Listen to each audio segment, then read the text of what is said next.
ইনশাআল্লাহ আপনাদের কাছ থেকে কিছু নিব। কমিটির লোককে আমি বলবো মা খালারকে পেন্ডালে চাদর দিয়ে দেন। আপনারা কমিটির মানুষ যারা আছেন মা খালারকে পেন্ডালে চাদর পাঠিয়ে দেন।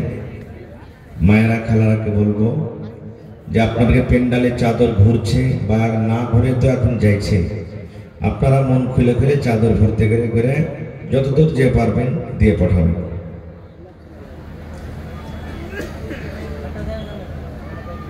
ইন্নাল হামদালিল্লাহ নাহমাদুহু ওয়া নাস্তাঈনুহু ওয়া নাস্তাগফিরুহু ওয়া নাউযু বিল্লাহি মিন শুরুরি আনফুসিনা ওয়া মিন সাইয়্যাতি আমালিনা মান ইয়াহদিহিল্লাহু ফালা মুদিল্লা লাহু ওয়া মান ইউদ্লিলহু ফালা হাদিয়া লাহু وأشهد أن لا إله إلا الله وحده لا شريك له وأشهد أن محمدا عبده ورسوله أما بعد فإن خير الحديث كتاب الله وخير الهدي هدي محمد صلى الله عليه وسلم وشر الأمور محدثاتها وكل محدثة بدعة وكل بدعة ضلالة وكل ضلالة في النار. أعوذ بالله من الشيطان الرجيم. بسم الله الرحمن الرحيم. قل هو الله أحد الله الصمد لم يلد ولم يولد ولم يكن له كفوا أحد. وقال النبي صلى الله عليه وسلم من بنى لله مسجدا بنى الله له بيتا في الجنة. মাটির বাড়ি মাটির ঘর মাটির হবে বিছানা, এসেছো একা যাবে একা সঙ্গে কেহ যাবে না। মাটির বাড়ি মাটির ঘর মাটির হবে বিছানা, এসেছো একা যাবে একা সঙ্গে কেহ যাবে না। কিন্তু সেদিন ডাক পড়িবে কবর মাঝে শুইতে, জোগাড় কিছু করছ বন্ধু তার মাঝে বিছাইতে। লক্ষ কোটি মুদ্রা বয়ে করছ বালা খানা, হীরামণি মুক্তা দিয়ে পালঙ্কের ওই বিছানা। এমন জায়গা যাইতে হবে যে ঘরে নাই সাথী, এমন ঘরে রইতে হবে যে ঘরে নাই বাতি। দাদা গেছেন বাবা গেছেন কেউ তো ফিরে এলেন না, এমনি ভাবে যাইতে হবে তোরা কেন বুঝেছি না। নারে তাকবীর। আজকে জলসা যোগ্যতম শ্রদ্ধেয় সভাপতি সাহেব, উপস্থিত ওলামায়ে কেরাম, সামনে বসে থাকা ইসলাম দরদি দিন দরদি ভাই বাবাজিরা, পর্দানশীন মায়েরা খালারা, সমস্ত তারিফ ও গুণগান সে মহান আল্লাহ তাবারক ওয়া তাআলার জন্য, যে মহান আল্লাহ তাবারক ওয়া তাআলা আজকে আমাদেরকে এই রাকসি গ্রামের জামে মসজিদের উন্নতি কল্পে আজকে এই দিনী বৈঠক, দিনী জালসাতে নরম গরম বিছানাকে ত্যাগ করে বসে কিছু বলার ও শোনার তৌফিক দিয়েছেন। তাই আমরা আল্লাহ তাবারক ওয়া তাআলার প্রশংসা করি, অন্তর থেকে মহব্বতের সাথে সকলেই পড়েন আলহামদুলিল্লাহ। একটু মুখ খুলে জোর করে পড়েন ভাই আলহামদুলিল্লাহ। তারপর আমাদের শেষ নবী হযরত মুহাম্মদুর রাসূলুল্লাহ পড়েন সাল্লাল্লাহু আলাইহি ওয়াসাল্লামের পর অগণন দরুদ শরীফ শান্তির দ্বারা বর্ষিত হোক, আমিন। আল্লাহুম্মা সাল্লি আলাইহি আল্লাহুম্মা বারিক আলাইহি। ভাই মুসলমান, আমি খুতবার পর কোরআন মাজিদের একটা ছোট্ট সূরা পড়েছি। সূরাটার নাম কি বলেন তো আপনারা? যে সূরাটা আমি খুতবার পর পড়েছি সে সূরাটার নাম কি? জি, এদিকে সূরাটার নাম কি? মাশাআল্লাহ। দেখেন, দিমাগ হাজির রাখবেন, তাহলে আমি যা কিছু বলবো আপনারা বুঝতে পারবেন। আমার শাইখ এনামুল হক সাহেব মাদানী হাফিজাহুল্লাহ কত দামি দামি কথা বলে গেছিলেন। ইচ্ছা করছিল আরো শুনবো, কিন্তু টাইমের অভাব, যার কারণে শেষ করে দিলেন। ভাই মুসলমান, এই সূরাটা আমাদের মুখস্থ আছে না নাই? সূরা ইখলাস, জোরে বলেন মাশাআল্লাহ। কিন্তু সূরাটার মানা, সূরাটার অর্থ, সূরাটার তরজমা আমরা সবাই জানি না। জানছে কি? তার আগে একটা কথাই দেখেন, আমার মা খালারকে পেন্ডাল থেকে মাশাআল্লাহ 1.74 টাকা এসেছে। আল্লাহুস সামাদ। আমার মা খালারা কত দানি, হ্যাঁ, তারা 74 ভর্তি করে দান দিয়েছেন, আর আরো আসবে ইনশাআল্লাহ। আমি দোয়া করব, তবে একটু কিছু বলি আপনাদের সামনে। তো ভাই আমার, এই সূরাটা আমাদের মুখস্থ আছে। কিচ্ছু না জানতে গেলে দুটো সূরা মুসলমান মুখস্থ করবে, একটা সূরাতুল ফাতিহা আর একটা সূরা ইখলাস। কেউ তো নেকি মনে করে করবে, আর কেউ মুসলমান মনে করে করবে, কেউ এই নিয়তে মুখস্থ করবে। যদি দুটো সূরা মুখস্থ না করি তা আমার বিয়ে হবে না, কিন্তু নাকি ভাই? যখন বড় হয়ে যাবে, পড়ালেখা কোনোদিন করেনি, হয়তো দেখতে আসবে, তখন ওর দাদি বা নানি, দাদু, এই ধরনের যারা মানুষ আছে, কি করবে, আরে মিনসে তুই মাথাতে যে এত বড় হয়ে গেলি, আর কাল বাদ পরশু থেকে দেখতে আসবে রে হতবু, তো তখন বলবে পড়ালেখা কিছু করেছিস, তখন কি বলবি? তুই হাত পা কুড়া করে ভাঙ্গে চুইরে, হ্যাঁ, কোন হরফকে কাটবে, কাকে ছাঁটবে, কাকে বাড়াইবে, কাকে কি করবে, আর দিয়ে দুটা সূরা তখনই মুখস্থ করবে। কি কইতে পারুক বা না পারুক, তাও ওই বছরের দাম মোটামুটি 3 লাখ হয়ে যাবে, নাকি? টাকা লেওয়া দেওয়ার পর এলাকাতে আছে না নেই? জোরে বলেন আছে জি ভাই। হ্যাঁ, মেয়ে ছেলেটা যদি ম্যাট্রিক পাস করা থাকে, ফকনে মঞ্জুর করা থাকে, ওর দাম হয় না।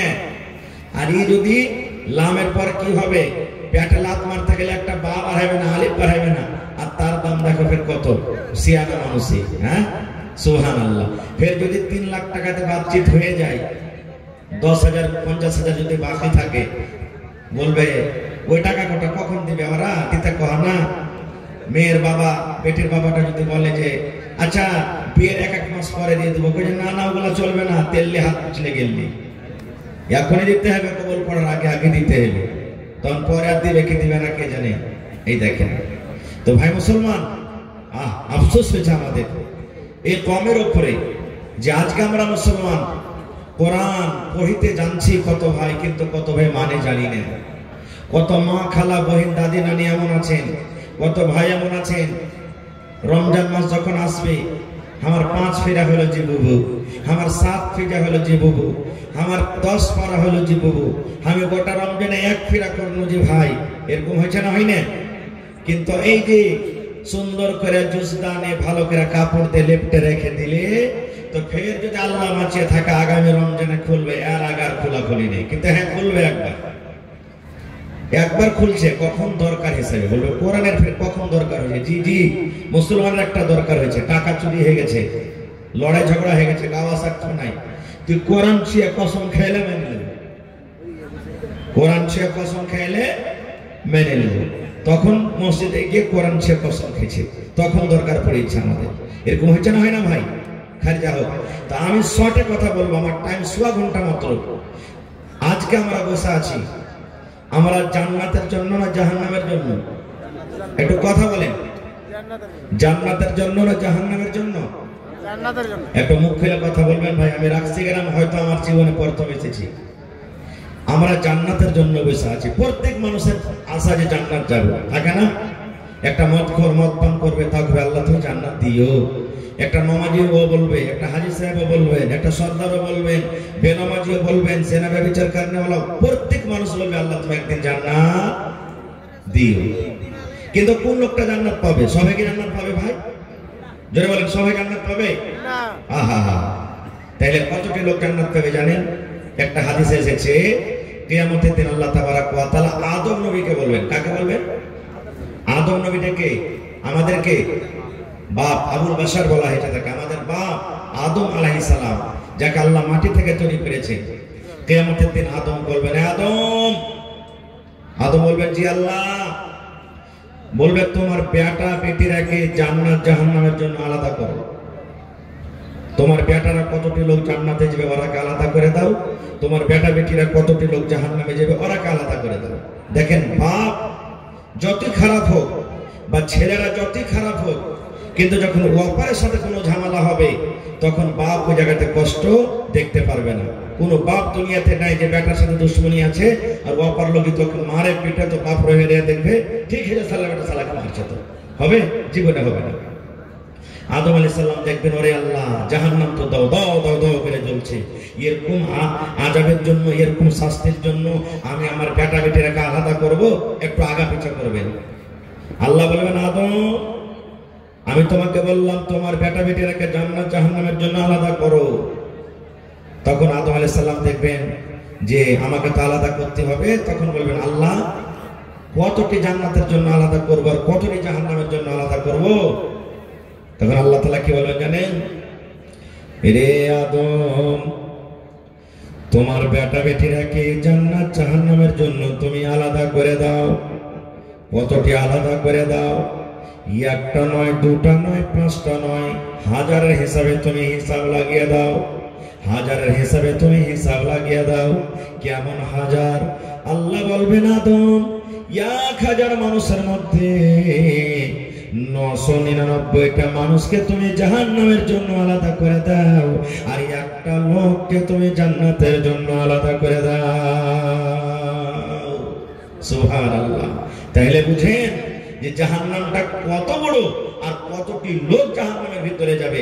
1000-এ একটাই লোক জান্নাতে আর 999টা লোক জাহান্নামে যাবে। বলবেন, এটা কেমন করে হয় জি মাওলানা? এটা আমার বিষয় নিয়ে আল্লাহ বাচ্চারাকে আবার এনেছে, কোনোদিন আলোচনা করব। শুধু বুঝালাম যে জাহান্নাম কি জিনিস। আর একটু আগে চলেন। জাহান্নাম যখন ভর্তি হয়ে গেল, জান্নাত ভর্তি হয়ে গেল, তখন আল্লাহ তাআলা জাহান্নামকে জিজ্ঞাসা করবে, এই জাহান্নাম, তোর পেট ভরেছে? জাহান্নাম করবে, না, আল্লাহ এখানে ভরেনি। দেখেন কতটি লোক যেছে। 1000-এ একটা জান্নাতে, 999টা জাহান্নামে। এরকম আপনি হিসাব করে যান কতটি লোক জাহান্নামে। আল্লাহ বলবেন, তোর পেট ভরেছে জাহান্নাম, আরো দরকার আছে নাকি? বলবে, না, আল্লাহ এখানে পেট ভরেনি। আল্লাহ তাআলা তখন নিজের পা খান্ডাকে দিবে জাহান্নামের ভিতরে, আর দেওয়া পর তখন যেমনই পা খান্ডা দিতে যাবেন, তখন জাহান্নাম বলবেন, আল্লাহ, বাস বাস বাস বাস, আমার পেট ভরে গেছে, আর দরকার নাই। তাহলে বুঝেন জাহান্নামটা কি জিনিস। তো ভাইরে, জান্নাত সবাই পাবে না, আর জাহান্নামে সবাই যাবে না, নাকি? জান্নাত সবাই যাবে না, জাহান্নামও সবাই যাবে না। জাহান্নাম একটা কি জিনিস, জান্নাত কি জিনিস, অন্যদিন আমি আপনাদের সামনে বলবো। তবে একটা হাদিস আপনাদের সামনে আর বলে দিই, জান্নাত কি জিনিস। আজকে আপনি যখন আলু কিনতে যাচ্ছেন, মাছ কিনতে যাচ্ছেন, শেষে মাছ যখন কিনা হয়ে গেল, তখন ফাও লিখছেন না আপনি? ফাও বুঝেন? ফাও। আপনি যখন 1 কেজি মাছ কিনলেন, তো আপনাকে যখন ফাও দিবে, তো মোটা মাছটা দিবে না, ওই মরাটা ছোট গালা দিবে? কোন গালা দিবে ভাই?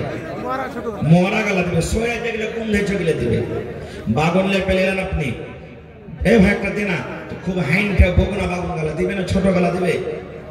হ্যাঁ, কিন্তু আল্লাহ জান্নাতে ফাও দিবে। কেমন ফাও জানেন? আল্লাহ রাসূল বলেছেন, একটা লোক জান্নাতের চেয়ারে বসে থাকবেন, কুরসিতে, সোনার কুরসি জান্নাতের ভিতরে একটা লোক জান্নাতের বসে থাকবেন, সোনার চেয়ার সোনার কুরসিতে বসে আছেন। আর একটা বেটি ছেলে খুবই দেখতে সুন্দর। জান্নাতের বেটি ছেলে কেমন হয় জানছেন? জান্নাতের বয়ান হলে ইনশাআল্লাহ সেদিন বলবো। তো সেই বেটি ছেলে পিছন থেকে আসবে, আর আসার পর ওই জান্নাতি লোকটা যে চেয়ারে বসে আছে কুরসি দেওয়ার পিছন থেকে ইশারা করবে, এনেকে ইশারা করবে। তখন এরকম ভাবে ঘুরবে, ঘোরার পর তখন ওর চেহারা, ওর সৌন্দর্য দেখার পর বলবেন, মানান্তে কে তুমি গো, তুমি এত সুন্দর, কে তুমি?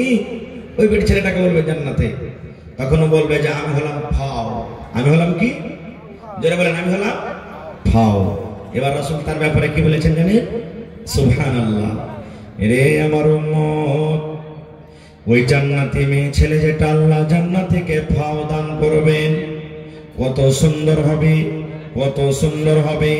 দয়ার নবী বলেছেন, ওই বেটি ছেলে যদি দুনিয়াতে একটা নজর করে দেয়, দুনিয়াতে যদি একবার তাকিয়ে যায়, আমরা আপনারা সূর্যের যে রশ্মি দেখি, সূর্যের যে আলো দেখি, নবী বলেছেন উম্মত ওই জান্নাতি মেয়ে ছেলের আগা দেখে এই সূর্যের রশ্মি কিন্তু ফিকা হয়ে যাবে। শুধু তা নয়, ওরে সুবহানাল্লাহ, আজকে আমার বাড়িতে মা, আজকে আপনার বাড়িতে মা, বিবি, বেটি, বোন বাড়িতে আছেন, যখন মাথাতে চুল বাঁধার দরকার হয় 10 টাকা, 50 টাকা, 500 টাকা, 1000 টাকা, 2000 টাকা দামের আমরা ফুল এনে দিই মাথার চুল বাঁধার জন্য। যেমন যার হাইসিয়াত হিসাবে আমরা ফুল কিনে দিই। নবী বলেছেন উম্মত ওই জান্নাতে মেয়ে ছেলের মাথাতে যে চুলটা বাঁধা থাকবে, ওই ফুলটার দাম কত হতে পারে, কত হতে পারে? নবী বলেছেন উম্মত রে, এই দুনিয়া এবং দুনিয়াতে যা কিছু আছে সব তুমি যদি বিক্রি করে দাও, আর বিক্রি করার পর যদি বলো আল্লাহ আমি ওই জান্নাতে মেয়ে ছেলের মাথার খোপাতে যে ফুলটা থাকে ফুলটা আমি খরিদ করব, নবী বলেছেন তোমার দুনিয়া এবং দুনিয়াতে যা কিছু আছে বিক্রি করার পরও ওই জান্নাতি মেয়ে ছেলের মাথার ফুল তুমি খরিদ করতে পারবে না। সুবহানাল্লাহ। তাহলে জান্নাতটা কি জিনিস ভাই? কত দামি জিনিস। যদি ভাওটা যদি এরকম হয় তাহলে অরিজিনালটা কেমন হবে একটু ভেবে চিন্তে রাখেন। তো ভাই আমার, জান্নাত যাবে কে? কোন মানুষেরা জান্নাত যাবে? দুনিয়াতে কোন এমন কাজ আছে যে সে কাজটা করতে গেলে আমরা জান্নাত পাবো, আল্লাহ তাআলা খুশি হয়ে জান্নাত দান করবে। এক নম্বর কথা, আল্লাহ রাসূল বলেছেন ওই লোকেরা জান্নাত যাবেন, ওই লোকেরা আল্লাহর জান্নাতের ভিতরে যাবেন, ওই লোকেরা আল্লাহর জান্নাতে যাবেন। সর্বপ্রথম নবী যেটা বলেছেন উম্মত আল্লাহ এবং আল্লাহ রাসূলের প্রতি যারা ঈমান এনেছে, আল্লাহ এবং আল্লাহ রাসূলকে এক বলে মেনেছেন, আল্লাহ এবং আল্লাহ রাসূলের প্রতি ঈমান এনেছেন, আল্লাহ বলেন এক, আল্লাহর সাথে অন্য কাউকে শরীক করে না, আল্লাহর মাতা নাই, আল্লাহর বাবা নাই, আল্লাহর মা নাই, আল্লাহর ছেলে নাই, আল্লাহর বেটা নাই, আল্লাহর বেটি নাই, আল্লাহর বিবি নাই, আল্লাহর বাচ্চা নাই, কেউ আল্লাহ রাব্বুল আলামিন নাই, আল্লাহ তাবারাক ওয়া তাআলা হলেন এক। তাই আল্লাহ কোরআনে বলেন, কুল হে নবী আপনি দুনিয়ার মানুষকে বলে দেন হুয়াল্লাহু আহাদ, আল্লাহ তাআলা হলেন এক। ভাই আমার, তাহলে যে আল্লাহ এবং আল্লাহ রাসূলের প্রতি ঈমান এনেছে তারা জান্নাতে যাবে। আমি একটা উদাহরণ আপনাদের সামনে মাত্র দিচ্ছি, সময় খুব কম।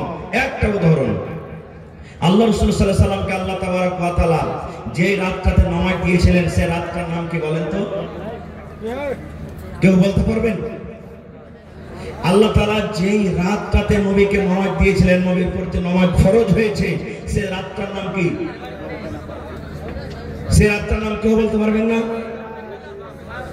হায় আল্লাহ, যেই রাতটাতে আল্লাহ নবীকে নামাজ দিয়েছিলেন, তোহফা গিফট দিয়েছিলেন, নবীর প্রতি নামাজ ফরজ হয়েছিল, সে রাতটার নাম হলো কি? মেরাজ। সে রাতটার নাম কি? মেরাজ।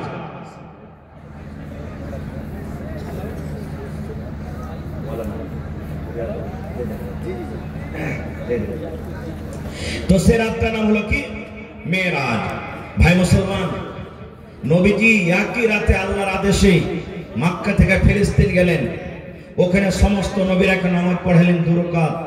আর ওখান থেকে চলে গেলেন 7 আকাশের উপরে, ওখানে সিদরাতুল মুনতাহা থেকে আগে গেলেন, আল্লাহর সাথে কথা বললেন, আল্লাহ 50 ওয়াক্ত নামাজ দিলেন, কাটতে ছাড়তে 5 ওয়াক্ত নামাজ হলো। লম্বা ঘটনা, আমি ঘটনার দিকে যাব না। আর একই রাতে ফের মক্কা ফিরে চলে এলেন। এখনকার মানুষ বিশ্বাস করবে যে ভাই? এই জামানার মানুষ বিশ্বাস হবে? হায় আল্লাহ, ঘুরে চলে এলেন। নবীজি আফসোস করে বসে আছেন। নবীজির দুশমন আবু জাহাল, সব থেকে বড় দুশমন নবীর। এটা হলো নবীর চাচা। আবু জাহাল হাঁটতে হাঁটতে এসে দেখছে, ভাতিজা মোহাম্মদ, আমার আপনার নবীর নাম কি? নবী মোহাম্মদ সাল্লাল্লাহু আলাইহি সাল্লাম। বলছে, ভাতিজা মোহাম্মদ, মনটা খারাপ, কারণটা কি? আই তোমার কাছে কোনো জিন ভূত আসেনি? তোমার কাছে নতুন কিছু কাজ নাই, নতুন কথা নাই? নবীজি তখন বলছেন যে আল্লাহ, আবু জাহাল তেমনি আমাকে মানে না, আর আমি যদি ওকে বলি যে আমি এরকম এরকম দেখে এসেছি এক রাতে, মানবে কি মানবে না? তখন নবী বলছেন যে হ্যাঁ আবু জাহাল, নতুন কাজ আছে, নতুন কথা আছে। বলছে কি, একটু জানাবে না? নবী বললেন, আবু জাহাল, আমি নবী মুহাম্মদ সাল্লাল্লাহু আলাইহি সাল্লাম আল্লাহর আদেশে মক্কা থেকে ফিলিস্তিন গেলাম। বাইতুল মুকাদ্দাস, যেটা আল্লাহর ঘর, ওখানে 2 রাকাত নামাজ পড়লাম। 7 আকাশের উপরে চলে গেলাম, জান্নাত দেখলাম, জাহান্নাম দেখলাম। আল্লাহ আমাকে 50 থেকে 5 ওয়াক্ত নামাজ দিলেন। আবার একই রাতে সবকিছু দেখার পর মক্কাতে হাজির হয়ে গেছি। যেমন কথাটা বলা, আবু জাহাল খিলখিল করে হাসছে আর বলছে, তোর পাগল হয়ে গেছে মাথাটা। মোহাম্মদ, তোমার জিন আর তোমার জাদু তো জমিনের উপরে একদিন চলছিল, এখন তোমার জিন আর তোমার জাদু আকাশের উপরে তো চলে গেছে নাকি? বলছে, সেই শোনো, তোমার যে বন্ধু, তোমার দোস্ত আবু বকর আছে, আবু বকরের সামনে কি তুমি কথাটা বলতে পারবে? বলবে হ্যাঁ, বলে দেবো। বলে ঠিক আছে, তুমি এক্ষুনি বসো, আমি তাড়াতাড়ি করে আবু বকরকে ডেকে নিয়ে আসছি। দৌড়াতে দৌড়াতে চলে গেলেন। কে? আবু জাহাল। আবু বকর রাদিয়াল্লাহু তাআলা আনহুকে ডাকতে। আবু জাহালের মন আজকে তো আবু বকরকে পাগল বলবে। আবু বকর জীবনে কোনোদিন নবীর ব্যাপারে কোনো উল্টা পাল্টা কথা বলে না, কিন্তু আজকে আবু বকর নবীকে মানবে না, ওকে পাগল বলবে। যেরকম কি হইতে পারে? খারজা হোক, চলে গেলেন। হাঁটতে হাঁটতে আবু বকরকে বলছে, আবু বকর, তোমার বন্ধু, তোমার দোস্ত মুহাম্মদের খবর তুমি এনেছো? বলছেন না। বলে চলো আমার সাথে। হাঁটতে হাঁটতে হাঁটতে হাঁটতে দুজন চলে এলেন। এবার আবু জাহাল বলছে, ভাতিজা মুহাম্মদ, যে কথাটা তুমি আমার সামনে বলেছো, এই কথাটা তুমি তোমার এই বন্ধুর সামনে বলো। হযরত আবু বকর রাদিয়াল্লাহু তাআলা বলছেন, কি এমন কথা নবীজি, কি এমন কথা?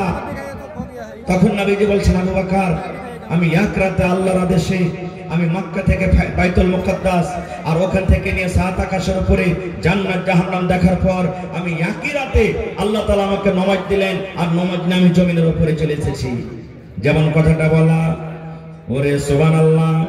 এবারে হযরত আবু বকর রাদিয়াল্লাহু তাআলা আনহুকে বলছেন, এরা আবু জাহাল, শোন শোন, রে আবু জাহাল, শোন শোন শোন, তুই যদি বলতে আমি বল এটা মানতাম না, তুই যদি আমাকে শোনাতে আমি তোর কথার পরে ইয়াকিন করতাম না, বিশ্বাস করতাম না। এই যে নবী আমার মক্কা থেকে বাইতুল মুকাদ্দাস আর ওখান থেকে 7 আকাশের উপরে গেলেন, জান্নাত জাহান্নাম দেখে আবার একই রাতে ঘুরে এলেন, এটা ছোট মোটো কথা রে, এটা ছোট মোটো কথা। হে আবু জাহাল শোন, নবী আমার বলেছেন আল্লাহ হলেন এক, আল্লাহ হলেন এক। আল্লাহকে জীবনে দেখিনি, আল্লাহ কেমন, আল্লাহ কেমন, আল্লাহকে জীবনে দেখিনি। নবী বলেছেন আল্লাহ এক, এক বলে মেনে নিয়েছি। নবী বলেছেন জান্নাত আছে, নবী বলেছেন জাহান্নাম আছে, কিন্তু জান্নাতও দেখিনি, জাহান্নামও দেখিনি। জান্নাত জাহান্নাম বলে ঈমান এনেছি রে।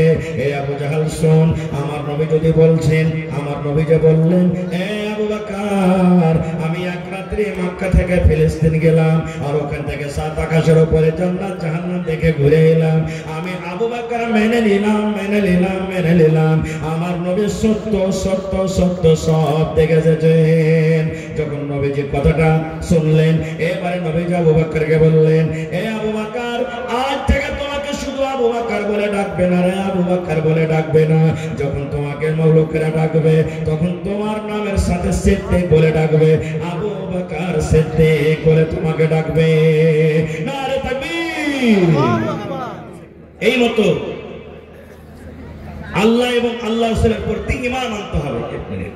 এবারে যখন আবু জাহাল দেখলে আবু বকর তোর কথা মেনে নিলে, তখন নবীকে বলছেন যে আচ্ছা শোনো তো, তুমি যে বলছো যে আমি ফিলিস্তিনে বাইতুল মুকাদ্দাস দেখে এসেছি, তো কয়টা দরওয়াজা আছে, কয়টা চৌখাট আছে, কয়টা দরওয়াজা আছে, কয়টা জানলা খিড়কি আছে বলো তো?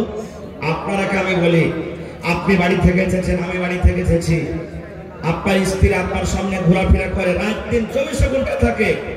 যতটি লোক এখানে বসে আছেন, আমি যদি একটু কেউ খারাপ মনে করবেন না, বুঝার জন্য বলি, যদি প্রশ্ন করে দিই ভাই আজকে আপনার স্ত্রীটা কোন রঙের চুড়ি হাতে দিয়েছে, সবাই বলতে পারবে?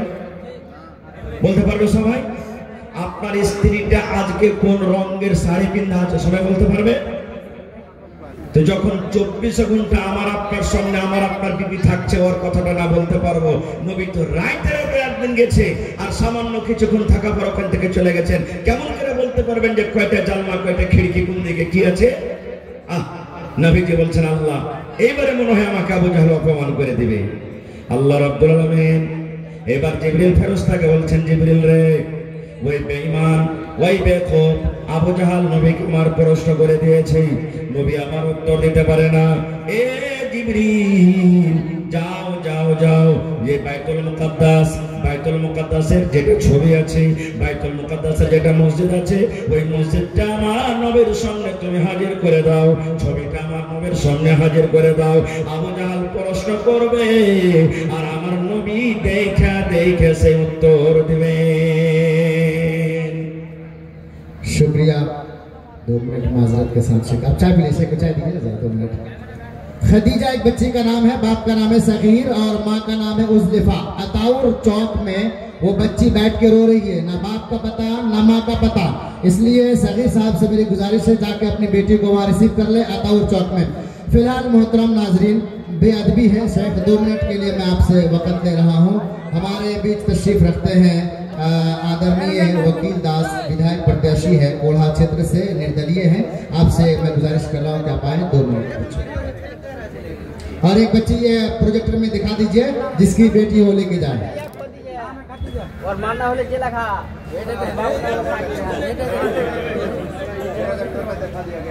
बहुत बहुत धन्यवाद हमारे आलिम साहब, इस विशाल समुदाय को सबसे पहले मैं अस्सलाम वालेकुम कहना चाहता हूँ और इस मंच के माध्यम से बैठे तमाम नौजवान साथी, हमारे बुजुर्ग को मैं अपनी रूहानियत के साथ इस्तकबाल भी करता हूँ, खैर मक़दम भी करता हूँ। इस मंच पर आकर मैं अपने आप को भाग्यशाली समझ रहा हूँ। ऐसे इस मंच पर दूर दराज से आए हमारे तकरीर करने वाले विद्वान बैठे हैं।